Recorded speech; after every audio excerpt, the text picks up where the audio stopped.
So the question is, let's start the highlight here. Boop.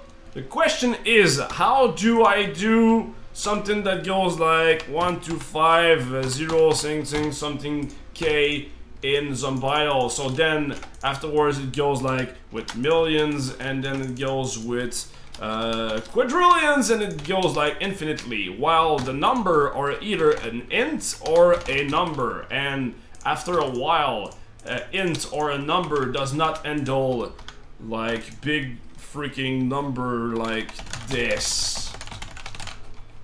You cannot put that number inside of an integer or whatever. Well, maybe this one, but whatever, you get my point. There's a limit in memory.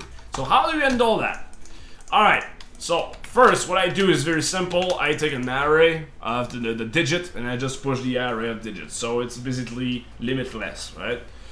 Now, how to add those things. So what I do is exactly what you did when you were a kid. When you have to add two numbers, you take the first two digits and you add them up, boop, and then you just add them up, boop, boop, boop, boop, boop, per number. So whatever are those numbers. I hate you. Can you put that single line, please?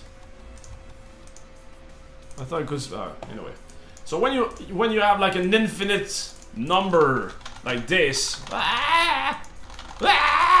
well, you can still guess that number over here. So you don't need an integer. You just go through all the digits and you do that. Let's go back. Boop. Boop. If you have multiply, you go like 3 multiplied by 6 is 18. So you put 8 here and you put the carry on over there. And blah blah blah. You go like 3, 1, so that goes like 4, and you put like 4 here.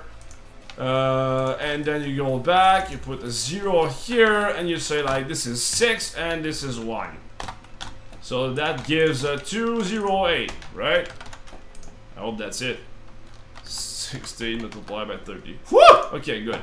So that goes like that. So when you were a kid, you were multiplying like that. Well, it's exactly the same thing I did with my numbers. The good thing about those things is you can do it with the with infinite number of digits. So you don't have to rely on memory or the processor to make those things.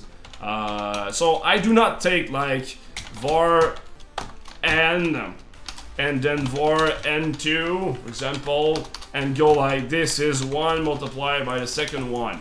What I do is I put a number big. I have created a class that's called number big.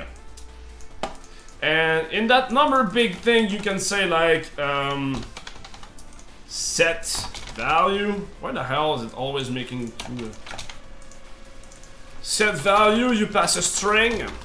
And what it does is it just check every single character of the string and it creates a digit. So you can do it like this, or you can do it with an integer or a number or whatever. So you can set that with that, but basically it creates an array of digits, and then when you try to divide, multiply, plus or minus, this is exactly the same as that kindergarten ways we did back in the past, right? So, any question? Any question? Oh, simple, clear.